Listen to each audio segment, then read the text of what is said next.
विद्या विनयन शोभते असं म्हणतात. त्या कर्तृत्वाच्या उंचीला ही जी विचाराची खोली आहे ती ती शोभून दिसते. ती त्यांच्या ठिकाणी होती, सगळ्यांमध्ये नसते, माझ्यासारख्या जवळ नाही. त्याच्यामुळे जास्त दिसायला लागतो लोकांना. आणि देवतुल्य महापुरुष वगैरे म्हणतात तेव्हा मला एक क्षण थांबावं लागतं जरा, कारण मला पक्का माहिती आहे मी काय आहे. ते झालं की ते झालं ते काळच्या इथूनच परत जावं, मनात येऊ नये, याच्यासाठी परिश्रम करावे लागतात. ते त्याच्यापासून वाचलं पाहिजे. आणि म्हणून आपलं जीवन जितकं चांगलं करता येईल तितकं करावं. म्हणजे चमकू नये कोणी असं मी म्हणत नाही, प्रत्येक देवभात झालं पाहिजे.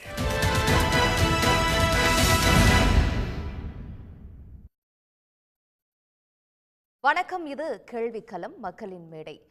மீண்டும் ஒருமுறை ஆர்எஸ்எஸ் தலைவர் மோகன் பகவத் மறைமுகமாக பிரதமர் மோடியை விமர்சித்திருக்கிறார். ஒருவர் தன்னையே கடவுளாக நினைக்க கூடாது, கடவுள் சக்தியை மக்களே முடிவு செய்வார்கள் என்றும் அவர் தெரிவித்திருக்கிறார்.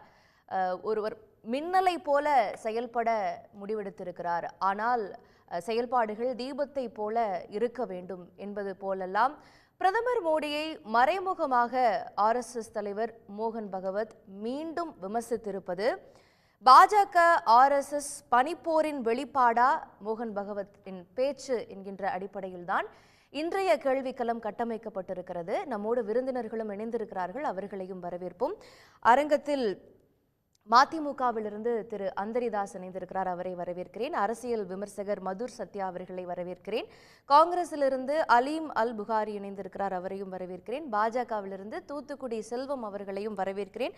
இன்னும் சற்று நேரத்தில் அரசியல் விமர்சகர் ரமேஷ் சேதுராமன் இணைய இருக்கிறார். முதல்ல திரு அந்தரிதாஸ் அவர்களிடமிருந்து போகணும்னு நினைக்கிறேன். மறுபடியும் மோகன் பகவத் அவர்களுடைய பேச்சு, இந்த தேர்தலிலேயே மோடி 3.0 ஆட்சி அமைப்பதற்கு முன்பாகவே இந்த தேர்தல் நடைமுறையின் போதே இவர்களை விமர்சித்தவாறு இருந்தார் மோகன் பகவத். அரசியல் மேடையில், பிரச்சார மேடையில் மோடி அவர்கள் கையாண்ட விதத்தை கூட அவர் விமர்சித்திருந்தார். அதற்கு பிறகு ஆட்சி அமைக்கப்பட்டதும் இந்த தேர்தல் சரியாக நடைபெறவில்லை என்கின்ற விமர்சனம் இருந்தது. மணிப்பூர் பிரச்சனையை விமர்சித்திருந்தார். அதே போல இந்த ஜாதி ரீதியான கணக்கெடுப்பிற்கும் ஆதரவு தெரிவித்திருந்தது. இது போன்ற நடைமுறைகள் பிரதமர் மோடியை மீண்டும் ஒரு முறை தன்னை கடவுளாக அவர் உருவகப்படுத்திக் கொள்வதற்கான ஒரு விமர்சனத்தையும் அவர் எழுப்பியிருப்பது அப்படிங்கிறது ஆர்எஸ்எஸ் மற்றும் பாஜகவிடையேயான விரிசல் மேலும் அதிகரித்திருக்கிறது அப்படிங்கிறத காட்சிப்படுத்துகிறதா, இல்லை இதில் மீண்டும் மோடிக்கு ஏதாவது ஒரு சமிக்கையை தெரிவிக்க விரும்புகிறாரா? சமிக்கையாக கூட இருக்கலாம். ஆப்பிள் ஐஃபோனில் ட்வீட் போட்டுட்டு, ரேஞ்சர் ரோவர் காரில் கென்னத் கோலே ஷூ போட்டுக்கிட்டு, ஜார்ஜோ அன்மானியோ கோட் போட்டுக்கிட்டு, கூப்பர் விஷன் கண்ணாடியை சரி பண்ணிக்கிட்டு, ஸ்விஸ்ஸினுடைய மூவாடை வாட்ச் கட்டிக்கிட்டு எதை சொன்னாலும் நாட்டு மக்கள் நம்புவார்கள் என்பதற்கு அந்த நம்பிக்கையிலே மண் விழுகின்ற வகையிலே இன்றைய தினம் அவர்களுடைய இருப்பவரும் கடவுளாக இருக்க முடியாது. இல்லை, அவர்களுடைய தளத்திலே இருந்து ஒரு எதிர்வினை ஆற்றி இருக்கிறார்கள் என்றுதான் இதை நாம் பார்க்க வேண்டும். நீங்க சொன்ன மாதிரி இது முதல் முறை அல்ல. ஜூன் 10ஆம் தேதி ஆர்எஸ்எஸ் தலைமையகத்திலிருந்து ஒன்று சொல்வது, decorum was not maintained in the campaign. இந்த தேர்தலிலே சரியான நெறிமுறைகள் கடைபிடிக்கப்படவில்லை என்பதை சொல்லிவிட்டு, ஜூன் 13ஆம் தேதி இந்திரஜித் குமார், ஆர்எஸ்எஸ் தலைவர்கள் ஒருவர் இந்திரஜித் குமார் அவர்கள் சொல்லியிருக்கிறார்கள், fail to secure majority due to arrogance அப்படின்னு சொல்லியிருக்கார்.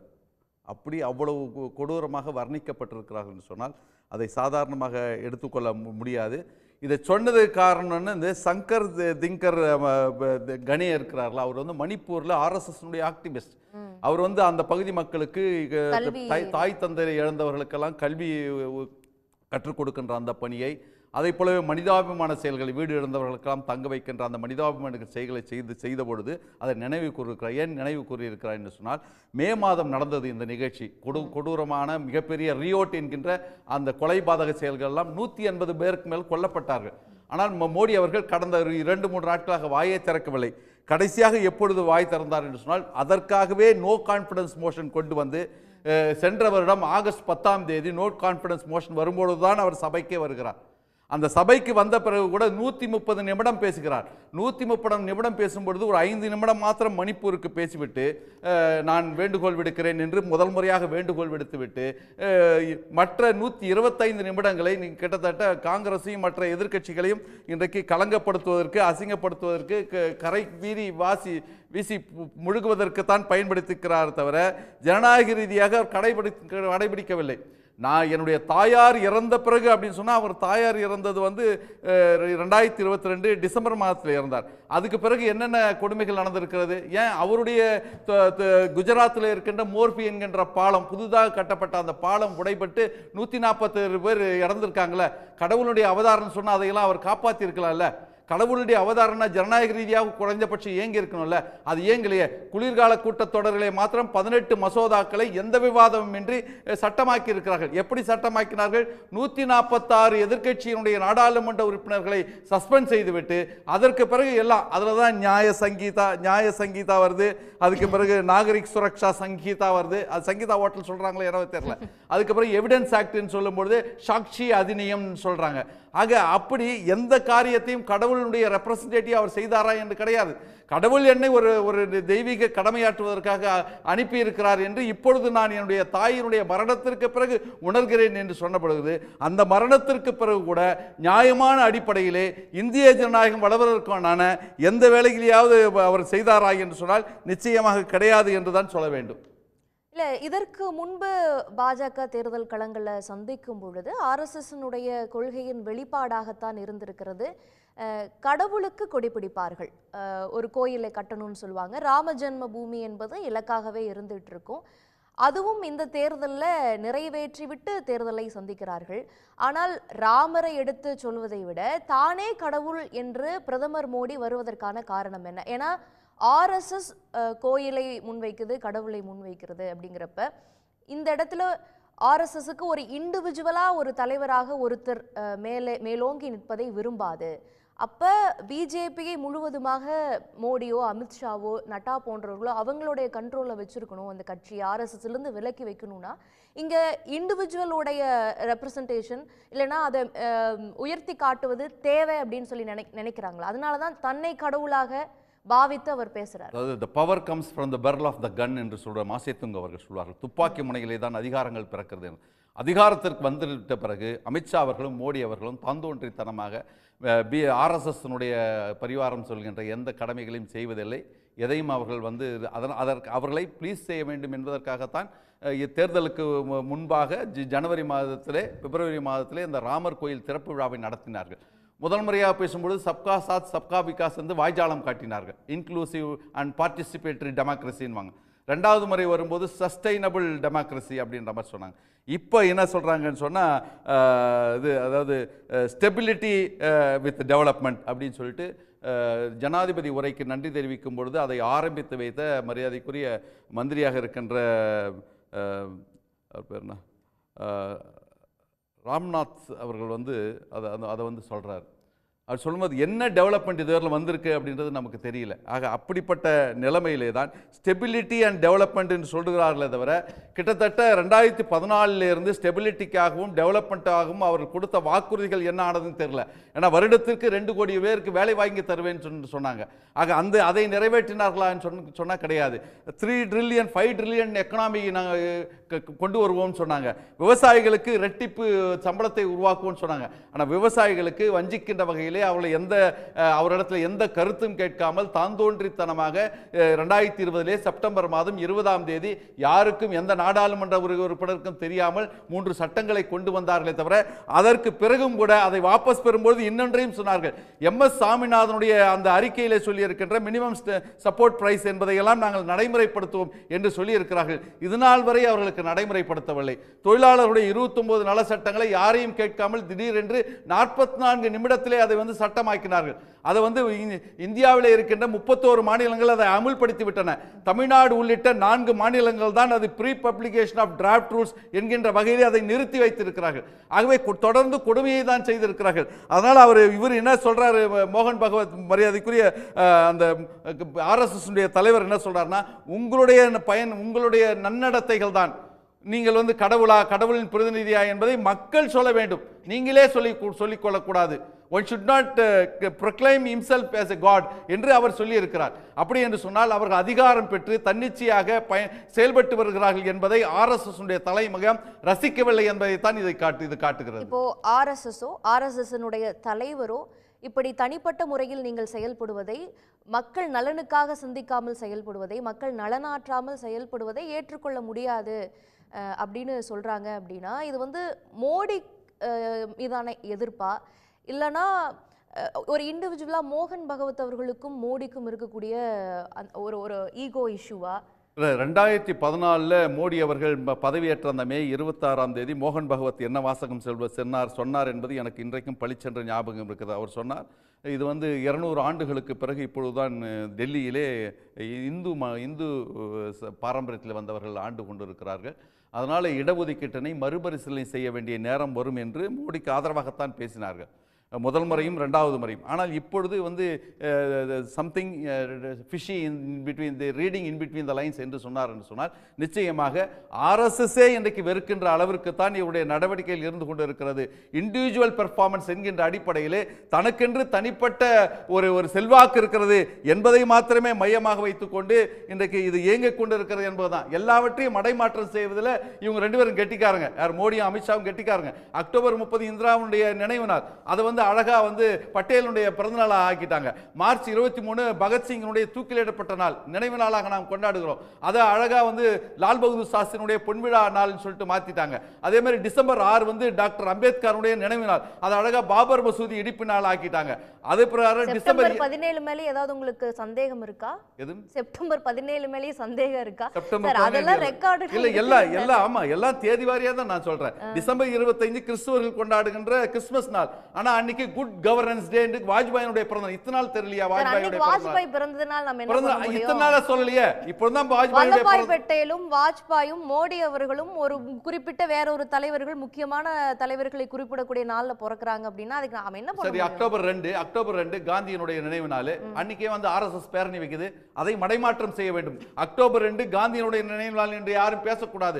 RSS பேரணி நடத்தது என்பது இருக்க வேண்டும் என்பதற்காகத்தான் மடைமாற்றம் செய்கிறார்கள். இதுல வந்து வரலாற்று திருப்பிவாதம் செய்வதிலே அவர்களை ஈடு இணை வேறு யாரும் கிடையாது. அதெல்லாம் தெளிவாக செய்து கொண்டிருக்கிறார்கள். ஆனால் தனிப்பட்ட முறையிலே அவர் ஸ்கோர் செய்கிறார்கள் என்பது RSS உடைய தலைமைக்கு பிடிக்கவில்லை என்றுதான் சொல்ல வேண்டும். ஓகே, தூத்துக்குடி செல்வம், இப்போ RSSே வந்து எதிர்கட்சியின் குரல் போல ஒலிக்க ஆரம்பிச்சிருக்குது.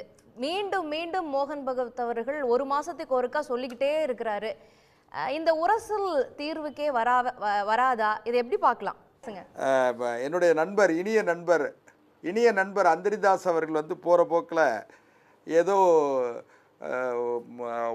எல்லாவற்றையும் புதிதாக கண்டுபிடித்ததை போல வேகமாக பேசிட்டாங்க. இல்லை, மரியாதைக்குரிய RSS தலைவர் மோகன் பகவத் வந்து எந்த இடத்திலும் மரியாதைக்குரிய மாண்புமிகு பிரதமர் மோடி அவர்களை குறிப்பிட்டு சொல்லவில்லை.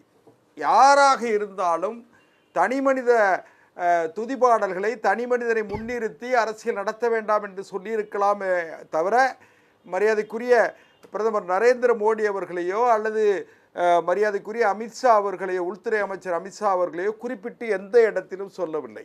இதை வந்து எப்படின்னு கேட்டால், ஊடகங்களுக்கு வேறு தீனி இல்லாத காரணத்தால் அல்லது செய்திகள் இல்லாத காரணத்தால் இதை வந்து அசை போடுவதற்கு இதை பயன்படுத்துகிறார்கள். ஒன்று. ரெண்டாவது, அண்ணன் அந்தரிதாஸ் அவர்களுக்கு தெரியும்.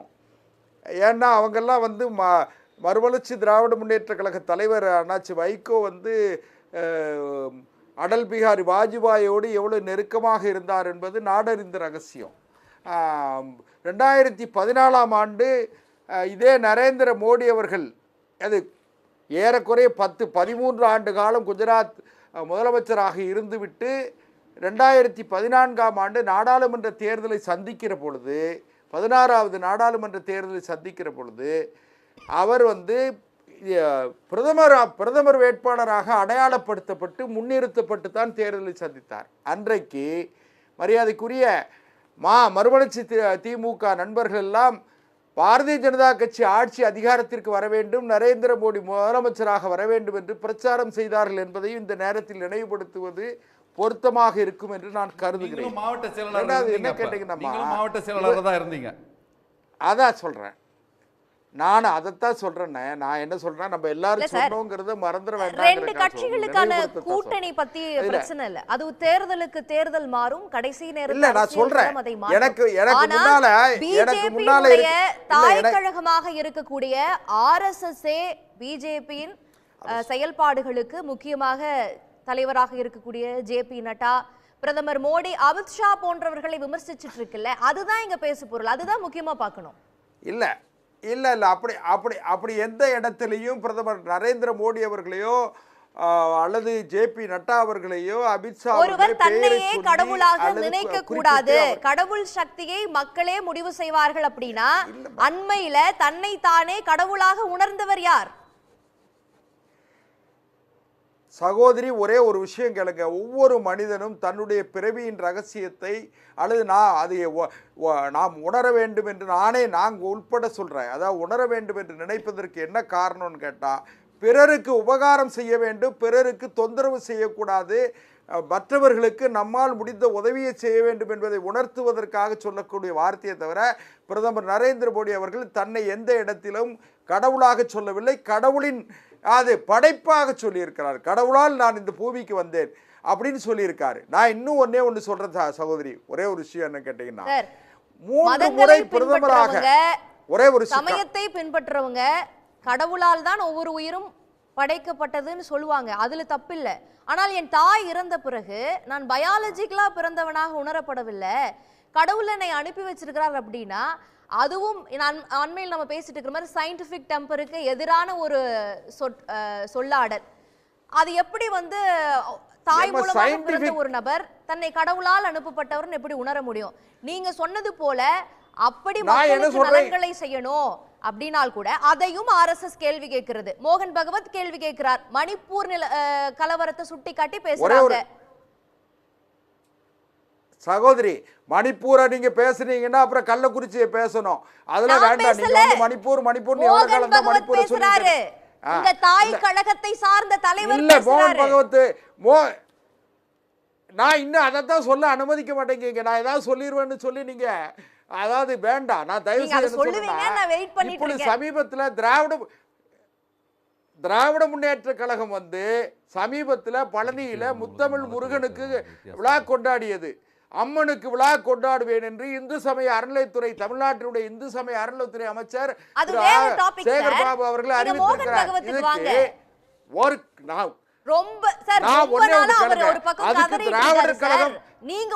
நீங்களும் காது கேட்காத மாதிரியே பேசிட்டு இருக்கீங்களே.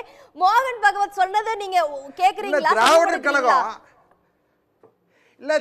இல்ல திராவிடர் கழகம் அது கண்டிக்குது. ஏன்னு கேட்டீங்கன்னா, திராவிடர் கழகம் இவங்களுக்கெல்லாம் தாய் வீடுன்னு இவங்க சொல்லிட்டு இருக்காங்க. அதே போல எங்கள் தாய் வீடு, நாங்கள் சரியாக நடக்க வேண்டும் என்பதற்காக எங்களை வழிநடத்துவதற்கான வழிகாட்டுதலை சொல்லுவது எடுத்துக்கொள்ளணுமே தவிர இது நியாயமான பாயிண்ட் சார். இதுக்கு தான் நான் வெயிட் பண்ணிட்டு இருந்தேன்.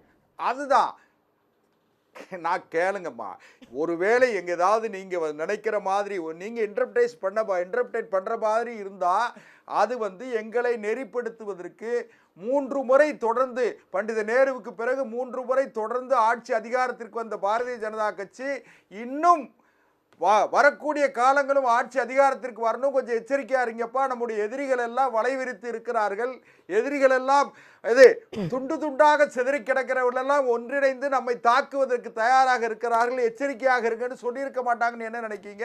அப்படி எடுத்துக்கிடுங்க. அதனால நான் என்ன நினைக்கிறேன்னு கேட்டீங்கன்னா சகோதரி, வழிவகுக்க கூடியது உங்க தலைமைதான். நட்டா அவர்கள் என்ன சொல்றாரு, நாங்க எங்களுடைய ஓன் வேல பயணிச்சிட்டு இருக்கிறோம், we are managing our own affairs in our own way அப்படின்னு சொல்றாரு. ஆர்எஸ்எஸ் உடைய செயல்பாட்டிலிருந்து விலகி இருக்கிறோம்னு அவரே சொல்றாரு. அப்ப ஆர்எஸ்எஸ்க்கும் பிஜேபிக்கும் இடையே பிரச்சனை இருக்கு. ஒரு காலமும் கிடையாது. நீங்க ஒண்ணு கேளுங்க, திராவிடர் கழகத்துக்கு திமுகவுக்கும் பிரச்சனை இருக்குன்னு நீங்க ஒத்துக்கிடுவீங்கன்னு சொன்னா நான் இதை ஒத்துக்கிறேன். ஏன்னு கேட்டீங்கன்னா, திமுக எல்லா மதத்திற்காகவும் கட்சி நடத்த வேண்டிய, அரசியல் நடத்த வேண்டிய, ஆட்சி நடத்த வேண்டிய அவசியத்தில் இருக்கிறது. அதன் காரணமாகத்தான் பழனியில முத்தமிழ் முருகனுக்கு விழா எடுக்கிறாங்க. அதே போலவே நாங்களும் ஜாதி சமய வேறுபாடுகளை கடந்து அனைவருக்குமான ஆட்சி நடத்த வேண்டிய பொறுப்பும் கடமையும் பிரதம அமைச்சருக்கு இருக்கிறது, மத்திய அரசுக்கு இருக்கிறது. அதன் காரணமாக சில நேரங்களிலே நாங்கள் சில சமரசங்களை செய்ய வேண்டிய அவசியம் ஏற்பட்டால் அதில் எங்களுடைய மூல கொள்கையான RSS இந்து மதத்தை பாதுகாப்பதற்கு நீங்கள் இன்னொரு விஷயம் கேளுங்க. கல் தோன்றி மண் தோன்றா காலத்தே முன்தோன்றிய மூத்த குடி தமிழ் குடி இந்து குடி. இந்து மதமும் யாராலும் தோற்றுவிக்கப்பட்ட மதம் இல்லை. இந்த மதத்தை அழிப்பதற்கு எந்த எக்ஸாம்பிள்ஸ் கூட நீங்க அப்படியே மென் பண்ணி உங்க பாணிக்கு மாத்திக்கிறீங்க.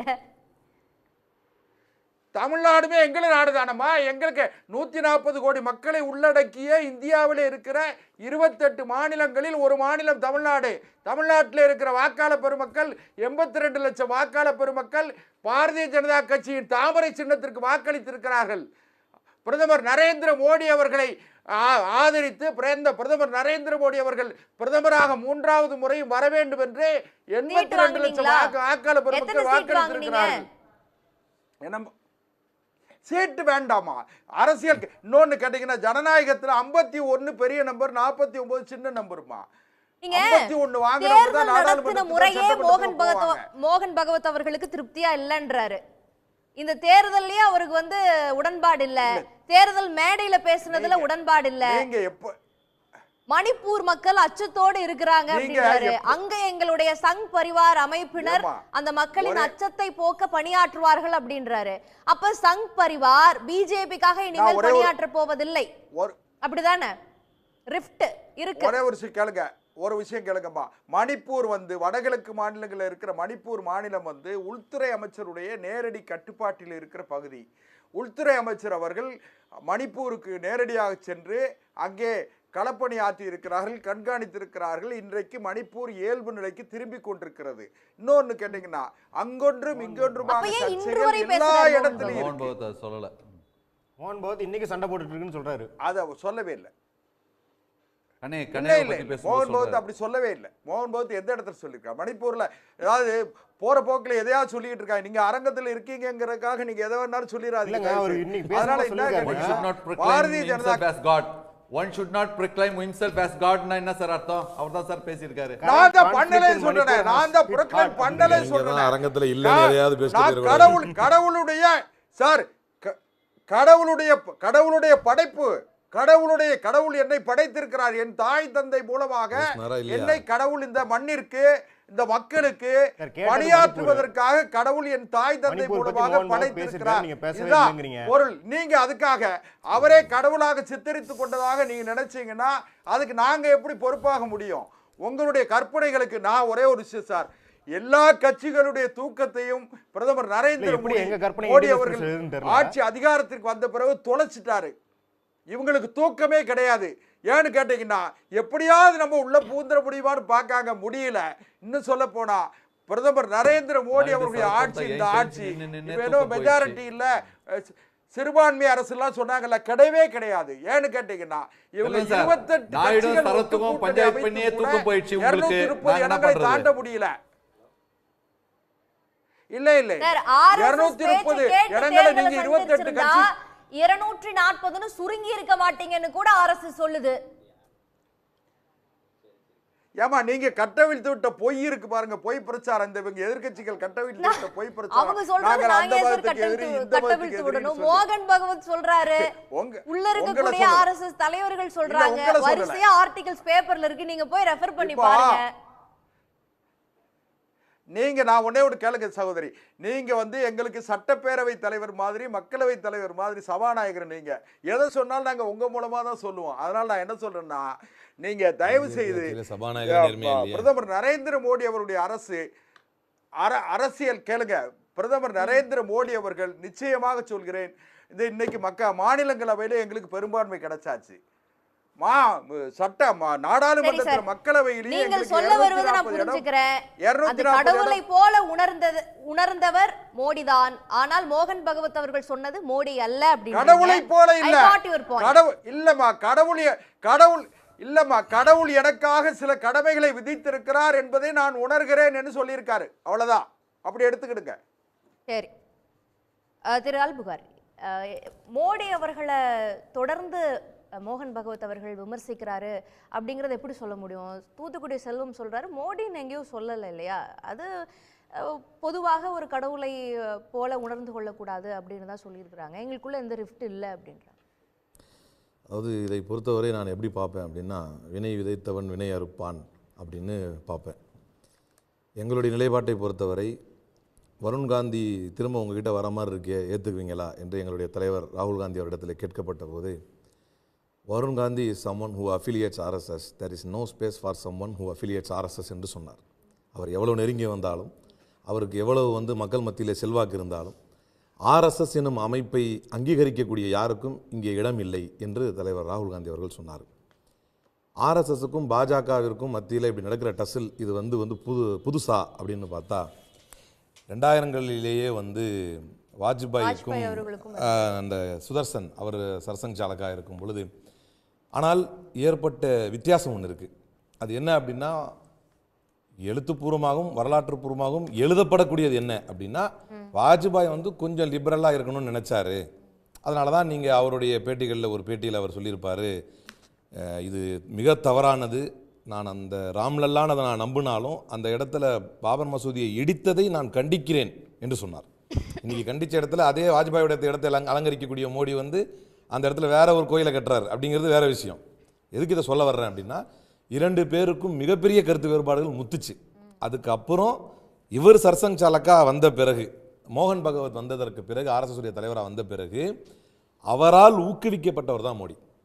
அப்போ இது எங்கேருந்து வருதுன்னா, வாஜ்பாய்க்கும் அவங்களுக்கும் பிரச்சனை இருந்து நம்மளால் வர முடியலையே அப்படின்னு ஆர்எஸ்எஸ்க்கும் பிஜேபிக்கும் ஒரு இஷ்யூ அப்படியே டவுன் ஆகி, மீண்டும் ஆர்எஸ்எஸ் பிஜேபியுடைய டைஸை கிளியர் பண்ணிக்கிட்டதே இவங்க 2 பேர் தான். அதில் என்ன அப்படின்னா, உங்களால் இந்த நாட்டுக்கு என்ன சாதனை பண்ணீங்கன்னு சொல்லி ஓட்டு கேட்க முடியுமான்னா முடியாது. நீங்கள் எப்படிலாம் இந்த நாட்டுக்கு புது புது திட்டங்கள் வச்சிருக்கீங்கன்னு சொல்லி கேட்க முடியுமான்னா முடியாது. மாறாக மோடி என்கின்ற ஒரு பொய் பிம்பத்தை கட்டமைத்தார்கள். ஆர்எஸ்எஸ்னுடைய தொடர்பை பொறுத்த வரைக்கும், ஆர்எஸ்எஸ் பிஜேபி தொடர்பை பொறுத்த வரைக்கும் பத்திரிகைகள் எப்படி எழுதுச்சு அப்படின்னு சொன்னால், ஒரு திருமணத்தில் டிஸ்டோனன்ஸ் இருக்கலாம், ஆனால் இந்த திருமணம் டிவோர்ஸ் ஆகாது அப்படின்னு.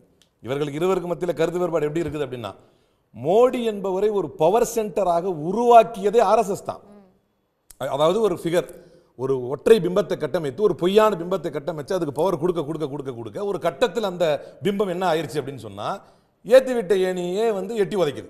அப்படின்னும் போது நடக்கிற பிரச்சனையை தான் இதை பார்க்கணுமே தவிர, தேசத்திற்கு எதிரான சக்திகள், தேச விரோத சக்திகள் என்று வந்தால் பாஜகவும் ஆர்எஸ்எஸும் ஒரு பிட்டிலிருந்து கிழிச்ச 2 பீஸ் தான். ஆனால் இந்த 2 பேருக்கு மத்தியில் வரக்கூடிய பிரச்சனை என்பது என்ன அப்படின்னா, தேசத்துக்கு விரோதமா நான் தானே ஏத்தி விட்டேன், நீ ஏன் என்ன எதிர்க்கிறிய? இப்ப ஏன் அப்படின்னா, இப்ப அவர் கூட சார் பேசிட்டு இருக்கும்போது ஒரு நல்ல ஜோக்கா சொன்னார், அவர் மோடியை சொல்லல அப்படின்னு சொல்லி. வினை விதைத்தவன் வினை அறுப்பான் நான் ஏன் சொல்றேன் அப்படின்னு சொன்னா, ரத்தன் சர்தா என்கின்ற ஒரு முழு நேர ஆர்எஸ்எஸ் காரர் ஆர்கனைசர்ல என்ன எழுதுறாரு, ரொம்ப தெளிவா எழுதுறாரு. என்ன அப்படின்னா, ஓவர் கான்பிடென்ட் ஆஃப் பிஜேபி காரியகர்த்தாஸ், என்னன்னா அவங்க நாங்களே வளர்ந்துட்டோம், ஜேபி நட்டா சொன்னார் பாத்தீங்களா, நாங்களே வளர்ந்துட்டோம் அப்படிங்கிற இவங்களுடைய ஓவர் கான்பிடன்ஸ் தான் இது பண்ணுச்சு. அதுலயும் குறிப்பா எங்களுடைய அசிஸ்டன்ஸ் அவங்க கேட்கல, ஆர்எஸ்எஸ் கேடர்களுடைய யாருடைய உதவியுமே அவங்க நாடல. இவர் மோகன் பகவத் மோடியைத்தான் சொல்கிறார் என்றால் அவர் என்ன சொல்றாரு, நாங்க தான் ஐடியாலஜிக்கல் ஆலி, அவங்களுக்கு இது இயக்க ரீதியாக கொள்கை ரீதியான உறவு என்பது நாங்க தான், எங்களை அவர்கள் கன்சிடர் பண்ணல, எங்களை கேட்கல என்று இவர்களுக்கு இருவருக்கும் மத்தியில் இருக்கக்கூடிய இந்த ரிஃப்டை ஓப்பனா உடைக்கிறதே யாருன்னா ஆர்எஸ்எஸ் ஆர்கனைசர் பத்திரிகை. ஒரு தெளிவுக்காக, எந்த ஆர்கனைசர் பத்திரிகை என்று சொன்னால், கான்ஸ்டிடியூஷன் கொண்டு வரப்பட்ட போது அந்த கான்ஸ்டிடியூஷனை ஏற்றுக்கொள்ள மாட்டோம் என்று எந்த ஆர்கனைசர் பத்திரிகையில் எழுதினார்களோ அந்த ஆர்கனைசர், மூவர்ண கொடி வந்த போது எந்த மூவர்ண கொடியை ஏற்றுக்கொள்ள மாட்டோம் என்று எழுதினார்களோ ஆர்எஸ்எஸ் ஆர்கனைசர், அந்த ஆர்கனைசர், அந்த தேசத்தினுடைய கொடிக்கும் கான்ஸ்டிடியூஷனுக்கும் எதிராக எழுதினாங்க இல்லையா, அந்த ஆர்கனைசர்லயே மோடி பிஜேபியினுடைய ஆணவத்தினால் தான் இந்த தேர்தலில் குறைவான வாக்குகளை இவர்கள் பெற்றார்கள், எங்களுடைய உதவிகளை இவர்கள் பெறவில்லை, எங்களுடைய உதவியை கேட்கவில்லை என்று சொல்வது ஆர்எஸ்எஸ் பத்திரிகை. ஒரே ஒரு குறுக்கீடு மட்டும் அனுமதிங்க. சுதந்திர தினத்தை துக்க நாளாக கொண்டாட வேண்டும் என்று சொன்னவர் யார்? அண்ணா, சுதந்திர தினத்தை துக்க நாளாக கொண்டாட வேண்டும் என்று சொன்ன தமிழகத்தினுடைய தலைவர் யார்? என்ன பண்ணலாம் இப்போ இதுக்கு?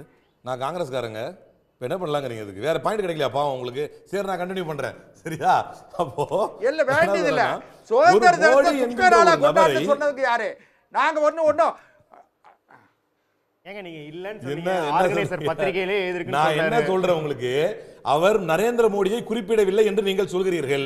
நரேந்திர மோடியின் ஆணவத்தினாலும் எங்களிடம் உதவியை கேட்காததினாலும் தான் இந்த கேவலமான ஒரு தோல்வி ஏற்பட்டது. அதாவது மெஜாரிட்டி மார்க்க நீங்க கிராஸ் பண்ண முடியாத நிலை ஏற்பட்டது என்று ஆர்கனைசர்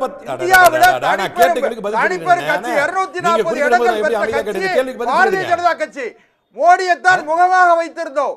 அதை சொல்லுங்க. மோடி தான் முகம். சொல்றது பிரதமர் நான் மறுக்கலையே. மோடி தான் நீங்க மோடியைத்தான் முகமா முகவரியாக வச்சிருக்கீங்க.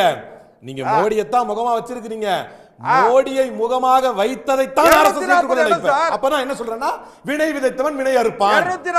ஒன்றத்துக்கும், அதாவது குஜராத் மாடல் என்பதே ஒரு பூஜ்யம், குஜராத் மாடல் என்பதே ஒரு பொய் புரட்டு, மோடி வளர்ச்சியின் நாயகன் என்பதே ஒரு பொய் புரட்டு. அதை தெரிந்து கொண்டே ஊக்குவித்தது ஆர்எஸ்எஸ். இன்றைக்கு அது குத்துது கொடையுது. தெரிஞ்சுக்கிட்டே ஊக்குவித்ததனால அது குத்து. இத்தனை அவரே அதை பத்திரிகையில் எழுதுறாங்க. இத்தனைக்கும் 2019 வாக்குகளிலே வந்த மத்திய பிரதேச தேர்தல், ராஜஸ்தானுடைய தேர்தல், இவைகளில் எல்லாம் மக்கள் மன்றங்களிலே அங்கீகரிக்கப்படாத மக்களை எல்லாம் ஆர்எஸ்எஸ் தேர்வு செய்து கொடுத்ததனால சிஇஓ டைப் ஆஃப் அப்பாயின்ட்மெண்ட்ஸ் ஒரு லெட்டர் ஒன்னு வரும். ஏன்னா ஆர்எஸ்எஸ் சொல்லிடுவாங்க இவரை வந்து சிஎம் அறிவிங்கன்னு.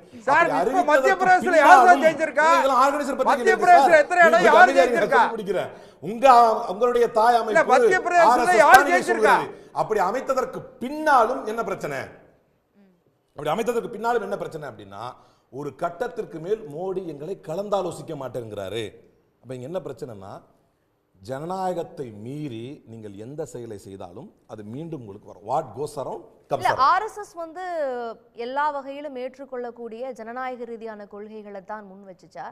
ஆர்எஸ்எஸ் வந்து ஒரு கல்ச்சுரல் ஆர்கனைசேஷன். நாங்கள் கல்ச்சுரல் ரீதியான வேலைகளை தான் செய்வோம்.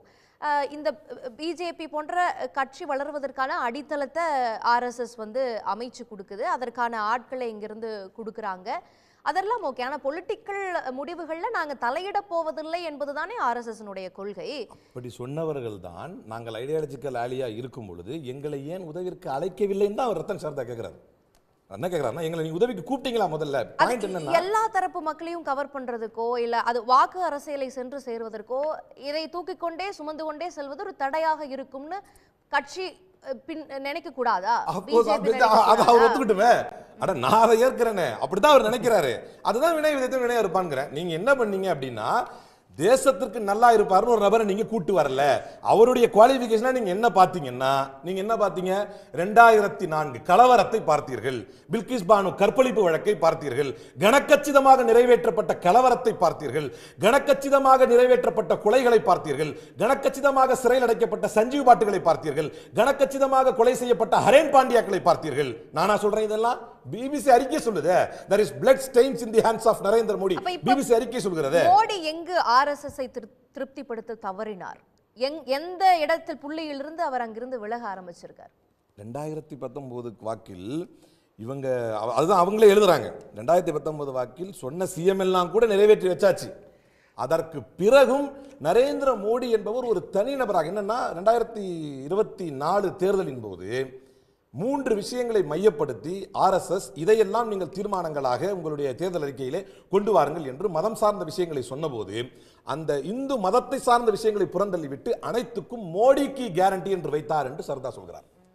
மோடி தன்னை முன்னிலைப்படுத்துகிறார். இப்ப நான் அங்கதான் சொல்றேன், உன்னை முன்னிலைப்படுத்துன்னு நீங்க அவருக்கு சொல்லி கொடுத்ததே நீங்க தானே. இப்ப அவங்க என்ன ஆச்சுன்னா, குத்துது குடையுது உங்களுக்கு. இப்ப என்னன்னா, இது ஜனநாயகத்துக்கு விரோதம்ங்கிறேன். ஏன்னா இங்க ஒரு முக்கியமான புள்ளியை நம்ம வந்து கொண்டு வரணும். எப்போதெல்லாம் இந்தியா கூட்டணி ஒரு பிரதமர் வேட்பாளரை அறிவிக்கவில்லையோ அப்போதெல்லாம் நாங்க மோடியை முன்னிலைப்படுத்திட்டோம், மோடிங்கிற ஒரு நபரை வைத்து தான் சுழலுது. நியாயமா இது என்னன்னா ஜனநாயக விரோத போக்கு.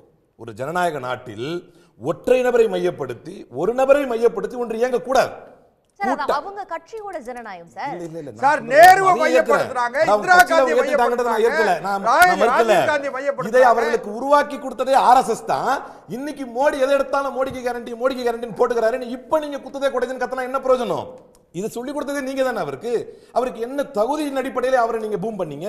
நீங்க வந்து அவரை கொண்டு வந்து ப்ரோமோட் பண்றதுக்கு என்ன தகுதி வேணும்னு நினைக்கிறீங்க? என்ன தகுதி வேணும்னு நினைக்கிறீங்க நீங்க?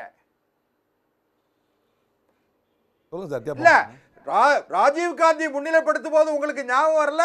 இந்திரா காந்தி, ராஜீவ் காந்தி அம்மா இந்திரா காந்தியை முன்னிலைப்படுத்தும் போது உங்களுக்கு தெரியல? பண்டித நேருவை முன்னிலைப்படுத்தும் போது உங்களுக்கு தெரியல? மோடியை முன்னிலைப்படுத்தும் போது மட்டும் உங்களுக்கு எவ்வளவு ஏன் இப்படி ஒரு வன்மம் இருக்கிறது? சார் பதில் சொல்லட்டுமா? சொல்லுங்க. முன்னிலைப்படுத்திய நபரே உனக்கு ஆணவ போக்கு வேண்டாம்னு இந்திரா காந்தி அறிமுகப்படுத்தும் போது யாரும் சொல்லல, ராஜீவ் காந்தி அறிமுகப்படுத்தும் போது யாரும் சொல்லல, சோனியா காந்தி அறிமுகப்படுத்தும் போது யாரும் சொல்லல. நீங்களே முன்னிலைப்படுத்தி அமைதியா இருந்தல. பதட்டப்படாம கேளுங்க, நான் சொல்லிடுறேன். இருங்க பதட்டப்படாம கேளுங்க. 1969 காங்கிரஸ் பிளவுபட்டுச்சு. பதட்டப்படாம கேளுங்க சார், சொல்றேன். இருங்க. அப்படி முன்னிலைப்படுத்திய யாரும் இன்றைய வரைக்கும் 69 காங்கிரஸ் பிளவுபட்டதே எதுக்காக பிளவுபட்டுச்சு? இருங்க சார், சொல்லி முடிச்சிடுறேன். இத்தனை தோல்விகளை கண்டிருக்கிறோம். ஆனால் எங்கள் தலைவர் ராகுல் காந்தி தான் எங்களின் முகம் என்பதை நாங்கள் என்னைக்குமே மாத்திட்டது இல்லை. இது தோல்வி வெற்றியை சார்ந்ததல்ல, சித்தாந்த ரீதியாகவும் கொள்கை ரீதியாகவும். ராகுல் காந்தியை முகம் சொல்லல, கார்கேயை முகம் சொன்னீங்க. முன்னிலைப்படுத்தும் போது உங்களுக்கு அது கஷ்டமா இல்லை, இவரை முன்னிலைப்படுத்தும் போது கஷ்டமா இருக்குன்னா இங்க பாயிண்ட் என்னன்னா, முன்னிலைப்படுத்திய நபர்களே உங்களை பார்த்து ஆணவக்காரன் சொல்றாங்க. BJP is more democratic than Congress. பிஜேபில யார் வேண்டுமானாலும் கட்சியின் தலைவராக வர முடியும். அது போல ஒரு அமைப்பு காங்கிரஸ்ல இல்ல. அவர் என்ன சொல்றாரு? ஏன் இந்திரா காந்தி, ராஜீவ் காந்தி, ராகுல் காந்தி என்ன பேசுறீங்க? அப்படிதான் அப்படின்னு சொல்லி சொல்றாரு. அவருக்காக ஒரு ஆதரவாக ஒரு நடுநிலையாக சபையை நடத்த வேண்டியது நியாயம் தான். நான் மறுக்கல. நான் கேக்குறேன். இல்ல அதுதான் நடுநிலையாக சபையை நடத்த வேண்டியது அதற்கான எதிர்கருத்து இருந்தா சொல்லுங்க. அதுதான் சொல்றேன். மல்லிகார்ஜுன கார்கே யார்? இப்படிதான் சொல்லிட்டே வந்தாங்க. ஒரு பிரதமர் வர முடியுமா? மன்மோகன் சிங்கை உருவாக்கி காட்டி ஜனநாயகத்தை நிலைநாட்டி காட்டியது காங்கிரஸ். அது ஓகே. கட்சிக்கு தலைவராக வர முடியுமா? மல்லிகார்ஜுன கார்கேவை கட்சியின் தலைவராக்கி ஜனநாயகத்தை நிலைநாட்டி காட்டியது காங்கிரஸ். இப்ப உண்மையிலே சொல்லப்படும் இதெல்லாம் நான் பேசினா எங்கள் ஜனநாயகம் எப்படிப்பட்டது என்னால சொல்ல முடியும். ஏன் இன்றைக்கு உச்சநீதிமன்ற நீதிபதிகளே நேரடியாக நரேந்திர மோடியை புகழ்கிறார்கள். ஆனால் மறைந்த முன்னாள் பிரதமர் இந்திரா காந்தி அவர்களை புகழ்ந்த போது when he wrote an elusive letter about Indira Gandhi, there should be a wall of separation between judiciary and executive என்று உடனடியாக அதை கண்டித்தார்கள். அந்த காலத்தில் யாரா கண்டிக்கிறாங்களா? Narendra Modi is a visionary என்கிறார்கள். அவர் தெய்வத்தின் பிறவி என்கிறார் இன்னொரு நீதிபதி. சோ இதெல்லாம் அந்த காலத்தில் நடந்தது, இந்த காலத்தில் நடந்தது. பார்த்தீங்கன்னா ஜனநாயகத்தை காங்கிரஸ் தான் கட்டி பாதுகாத்து வந்திருக்கிறது. அது வேற கதை. இப்ப நான் சொல்ற விஷயம் என்னன்னா, யார் முன்னிலைப்படுத்தினார்களோ, பாயிண்ட் அதுதானே, நம்ம விவாத கருவும் அதுதானே, யார் முன்னிலைப்படுத்தினார்களோ அவர்களே பின்வாங்குவதற்கு காரணம் என்னவென்றால், ஜனநாயகத்திற்கு விரோதமான ஒரு போக்கை கையில் எடுத்து ஒருவரை நீங்கள் முன்னிறுத்தினீர்கள். அவர் ஜனநாயக விரோத போக்காக செல்லும் பொழுது என்ன நடக்குமோ அது உங்களுக்கு நடந்து கொண்டிருக்கிறது. அதன் பின்விளைவை அனுபவிக்கிறீர்கள். ஓகே. ரமேஷ் சேதுராமன், முன்னிறுத்தியவர்களே இன்னைக்கு மோடி அவர்களை தொடர்ந்து விமர்சிச்சுக்கிட்டு இருக்கிறாங்க. ஆர்எஸ்எஸ் பாஜக கண்டுகொள்வதில்லை. முன்பு ஆர்எஸ்எஸ் தேவைப்பட்டது, இன்னைக்கு we are in our own way என்கிறார் ஜேபி நட்டா.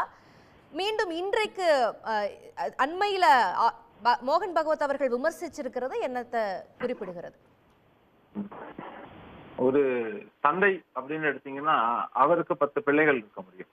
ஆனா 10 பிள்ளைகள் சேர்ந்தாலும் ஒரு தந்தையை உருவாக்க முடியாதுங்கிறது தான் கான்செப்ட். அதுல பாத்தீங்கன்னாக்க ஒரு காலத்துல ஜனசங்கம் இருந்தது, வெரி குட், அப்புறம் ஜனதா கட்சி, இப்போது பாஜக, வருங்காலத்துல இன்னொரு கட்சி கூட இருப்பதற்கான வாய்ப்புகள் இருக்கு.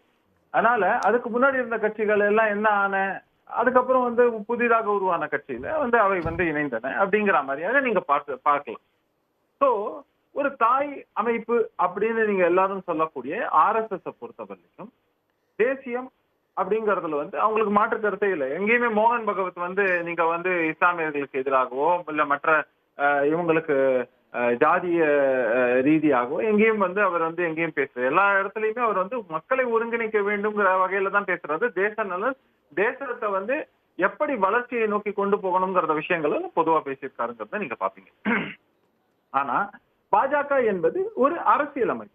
அவங்க அரசியலை எந்தெந்த மாநிலத்துல தேர்தலுக்கு ஏற்ற மாதிரி இல்ல மற்ற விஷயங்களோ மக்களோட அந்த மக்களின் அந்த மாநிலத்தில் இருக்கக்கூடிய மக்களின் மனநிலையோ இதையெல்லாம் பொறுத்து அவங்க ஒரு அரசியல் கட்சியாக அரசியல் முன்னெடுப்புகளை எடுக்கிறாங்க அப்படிங்கிறத நம்ம பார்த்து கொண்டிருக்கோம். அப்படி இருக்கும்போது பாஜக என்ன நினைக்கலாம் அப்படின்னாக்க, எங்களுக்கு ஆர்எஸ்எஸ் தேவையில்லை அப்படின்னு நினைச்சாங்க அப்படின்னாக்கா ஜேபி நட்டா ஒரு குரலை அமித்ஷா மோடியின் குரலாகத்தான் ஒலித்தார் அப்படிங்கறதும் மாற்று கருத்தே கிடையாது. காரணம் என்னன்னாக்க, அவங்க தங்களை ரொம்ப, அதாவது கட்சி டெமோக்ராட்டிக் பார்ட்டியாக ஒரு காலத்தில் இருந்தது. பாஜக என்பது ஒரு டெமோக்ராட்டிக் கட்சி, அதான் சொன்ன பார்ட்டி வித் டிஃபரன்ஸ் சொல்லும் போது அப்படி இருந்த கட்சி இந்த 10 ஆண்டுகள்ல வந்து அது ஒரு மோசமான நிலையை நோக்கி போய் கொண்டிருக்கிறது. இங்க எலெக்ஷன் இல்ல, செலக்ஷன்ங்கிற முறையில தான் அப்படித்தான் ஜே பி நட்டாவும் வந்தாருங்கிறதா இருக்கட்டும், மாநிலங்கள்ல பொதுவாக இருக்கக்கூடிய தலைமைகளை அவங்க அப்பாயிண்ட் பண்றதாக இருக்கட்டும், இப்படி எல்லாம் நடந்து கொண்டிருக்கிறது. இது மட்டும் இல்லாம ரீஜனலா இருக்கக்கூடிய தலைவர்கள், ஒவ்வொரு பிரதேசமாக இருக்கக்கூடிய தலைவர்களை எல்லாமே என்ன பண்ணிருக்காங்க அப்படின்னு பாத்தீங்கன்னா, அவங்களை விட்டுட்டு அதை விட தேசிய அளவிலான ஒரு பிம்பம்ங்கிற அளவுல மோடியை மட்டுமே முன்னிறுத்தி கொண்டு போனதுனால பல மாநிலங்கள்ல தோல்வியையும் சந்திச்சிருக்காங்கிறதையும் பார்க்கிறோம். உதாரணத்துக்கு கர்நாடக மாநிலத்தை நீங்க எடுத்துக்கலாம். இப்படியாக பல குளறுபடிகள் இருக்கிறது.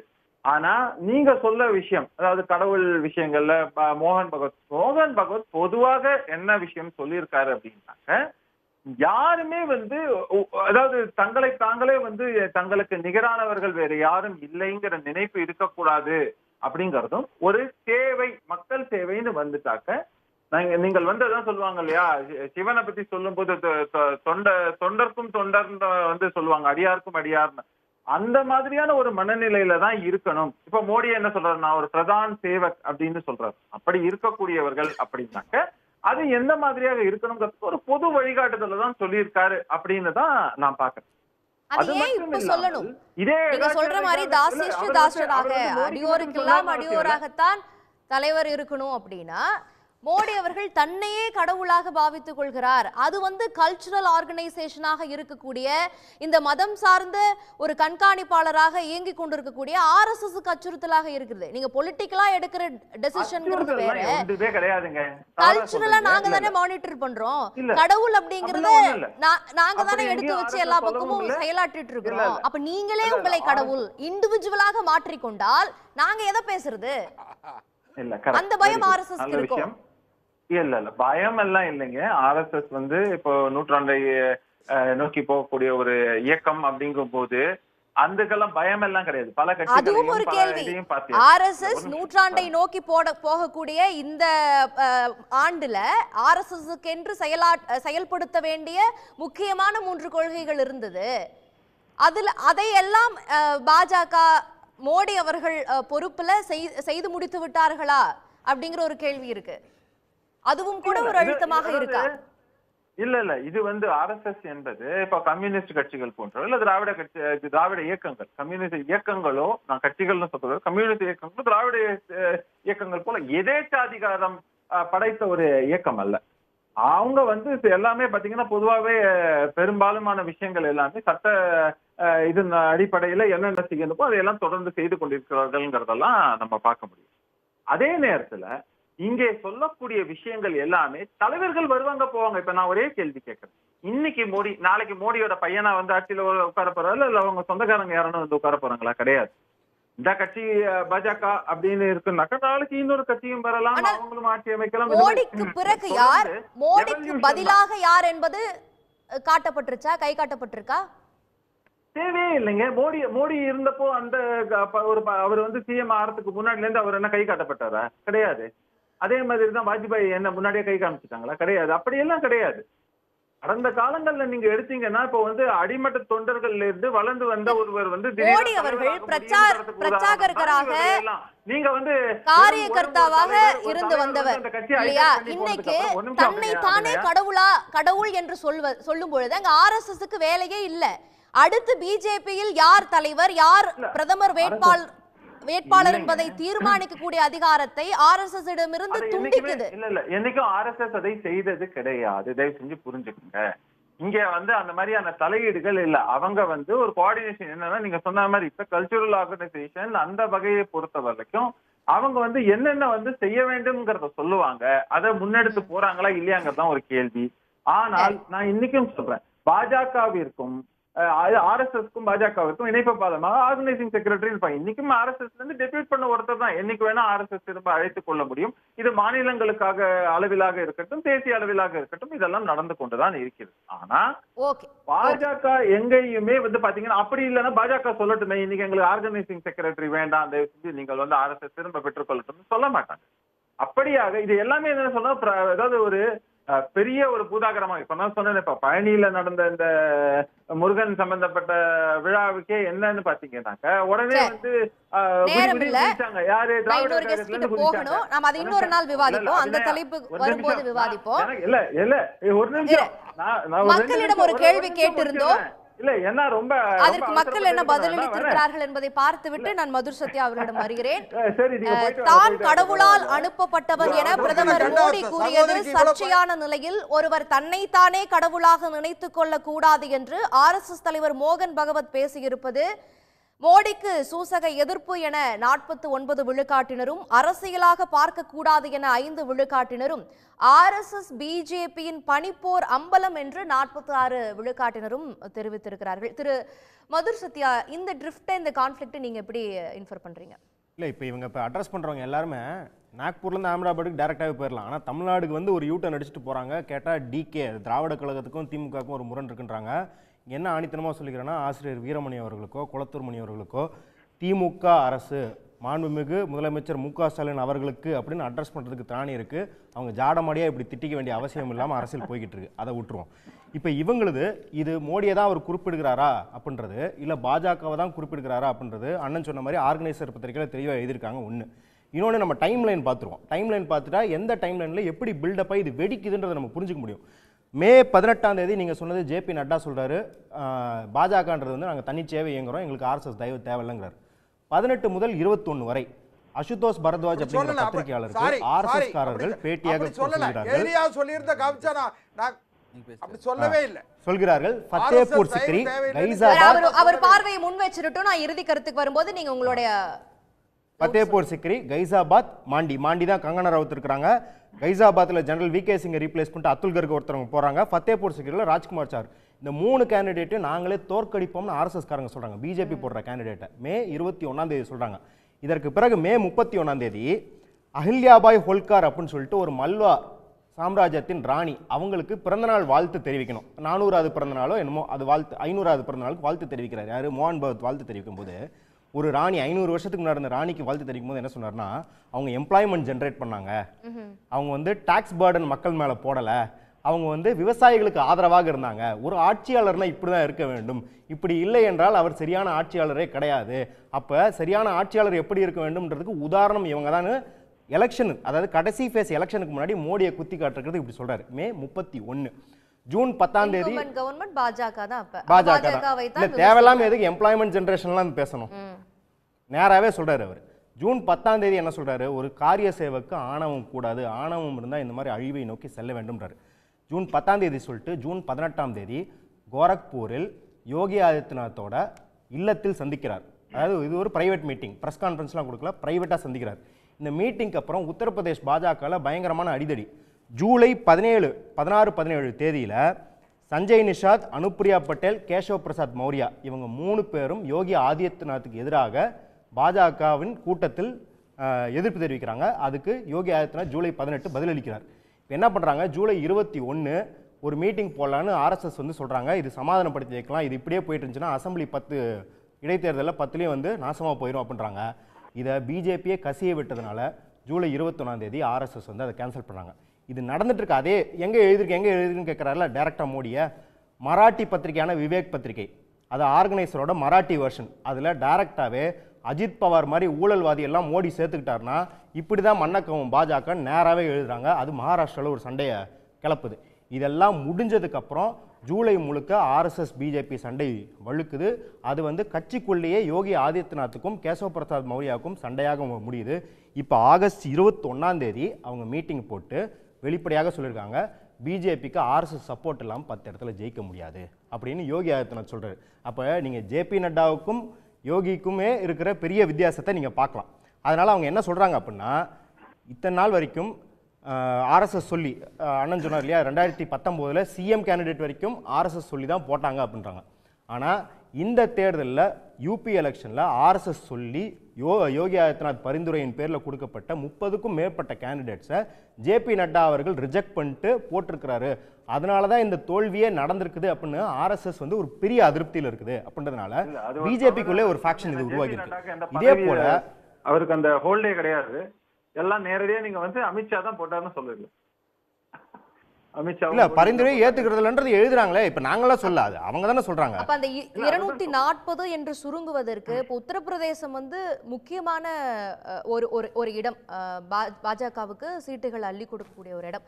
அங்க வந்து பாஜகவுக்கு களப்பணி ஆற்றப்படவில்லை. அங்க சீட்டுகள் குறைவதற்கு காரணம் இந்த RSS சப்போர்ட் இல்ல, யோகி ஆதித்யநாத் வேலை செய்யல, இதெல்லாம் காரணம். கண்டிப்பாக அவங்க ராமர் வந்து கை கொடுக்கல அயோத்தியால அப்படின்றது காரணம் என்ன அப்படின்னா, அவசரமாக தேர்தலுக்காக கோயிலே கட்டி முடிக்காம கும்பாபிஷேகம் செஞ்சது மட்டும் இல்லாம RSSஐ பின்தள்ளி விட்டு மோடி தன்னை நிறுத்தி கொண்டார். ஏன் யோகி ஆதித்யநாத்தே பின்தள்ளி விட்டு தன்னை நிறுத்தி கொண்டார்ன்ற விமர்சனம் இருக்குது.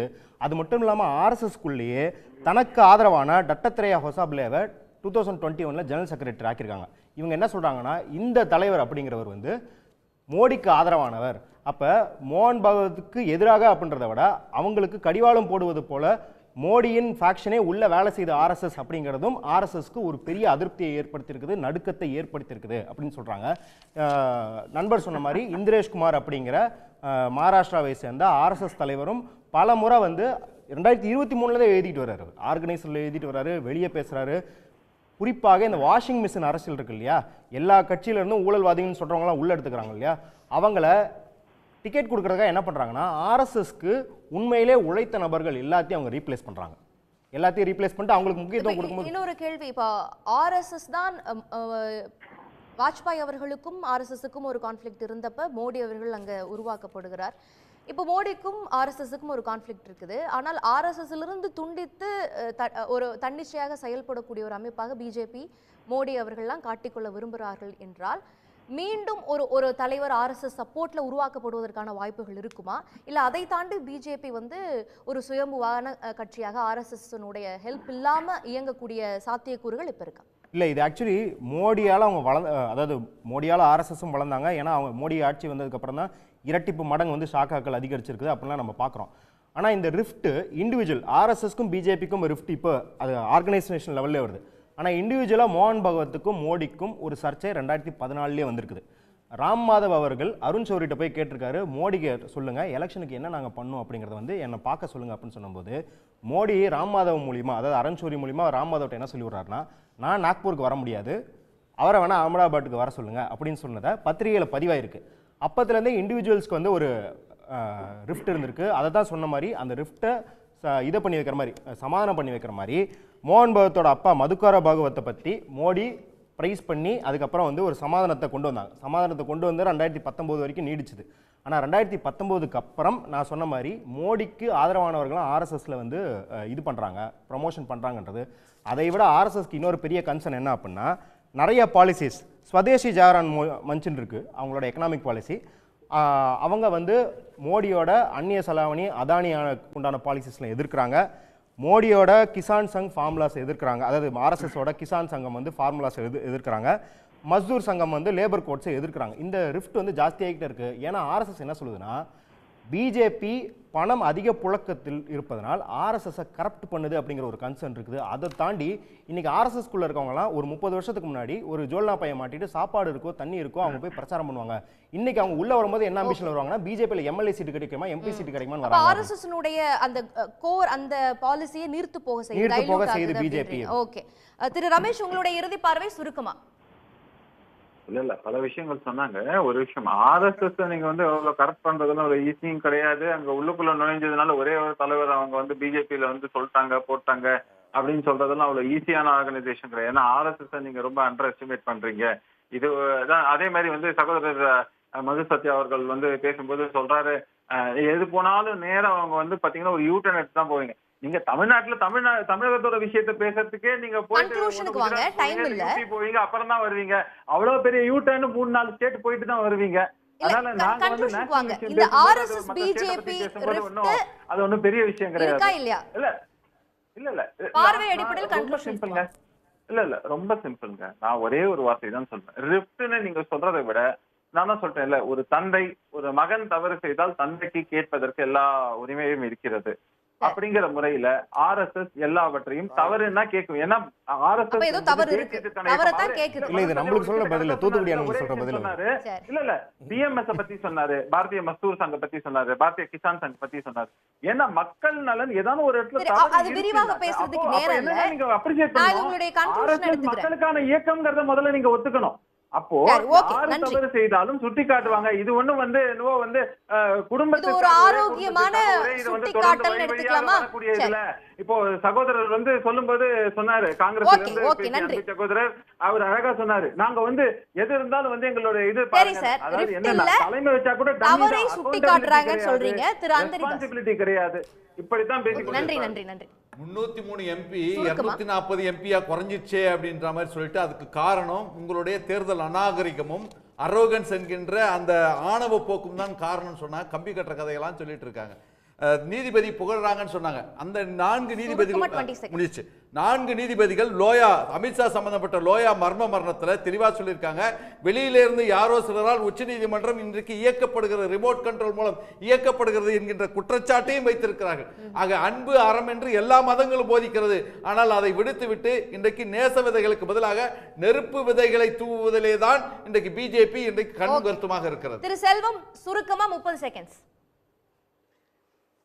ரொம்ப இது என்னமா இது எல்லாருக்கும் நேரத்தை கொடுத்துட்டு எனக்கு மட்டும் சுருக்கம் சொல்றீங்க. திமுகவில இருக்கிற நீங்க நேரம் இல்ல. அதாவது திமுகவில இருக்கிற மிகப்பெரிய குழப்பம் அல்லது திமுக சித்தாந்தங்களில் இருந்து தடுமாற்றத்தை எல்லாம் மறைப்பதற்காக நம்ம நண்பர் மது சத்யா போன்றவர்கள் எல்லாம் இன்றைக்கு ஐயா வீரமணி அவர்களும் அண்ணன் கொளத்தூர் மணி அவர்களும் சொல்ல முடியாமல் மனம் வெதும்பி கொண்டிருக்கிற இதெல்லாம் மறைப்பதற்காக இதெல்லாம் மறைப்பதற்காக தான் மோகன் பகவத் புனேல போய் பேசியிருக்காரா என்ன சார்? சரி நன்றி. இல்ல மோகன் பகவத் எங்களை சொல்லவே இல்லை. மோகன் பகவத் எங்களுடைய தாய் வீட்டை சார்ந்தவர். நாங்களும் எங்கள் தாய் வீட்டிற்கும் பிள்ளை வீட்டிற்கும் இணக்கமாகத்தான் சரி. இன்னைக்கு நீங்க ஆர்கனைசர் பத்திரிகையை இது குறித்து எழுதி இருக்கக்கூடிய அந்த ஆர்டிகிளை படிக்க நன்றி. இல்ல ஒவ்வொரு பத்திரிகையும் தலைப்பு செய்தியையும் படித்துத்தான் நாங்கள் அரசியல் நடத்த முடியும்.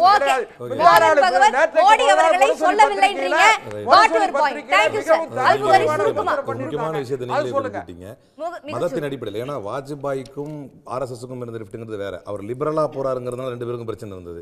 இங்கு மோடி என்ன என்றால் கடவுளையே தன் கையில் எடுக்கிறார். அவிமுக்தேஸ்வர் ஆனந்த் என்கின்ற இவர் சங்கராச்சாரியவே என்ன சொன்னாங்க அப்படின்னா, அவர் தான் அந்த இது நடக்கும்போது என்னது ராமர் கோயிலை திறந்தாங்க இல்லையா, அப்போ இதை ஏற்க முடியாது, முழுமையாக கட்டப்படாத ராமர் கோயிலை திறக்கக்கூடாது அப்படின்னு சொன்னபோது அவரையே ஆன்டி ஹிந்து என்று பாஜக சொன்னார்கள். ஒரு சங்கராச்சாரியவே ஆன்டி ஹிந்துன்னு சொல்லிட்டு மோடி செய்வதுதான் இந்து மதத்தில் சரி என்றார்கள். சங்கராச்சாரியாவே ஆன்டி ஹிந்துன்னு சொல்லி அவர் அஜ்மீர் தர்காவில் 20 லட்சம் ரூபாய் காசு வாங்கிட்டு பேசுறாரு என்று ஒரு சங்கராச்சாரியர் மீதே வைத்தார்கள் குற்றச்சாட்டு. இப்போ இந்து மதமே பாதிக்கப்படும் என்று சொன்னால் இனி RSS-க்கு வேலை இல்லை.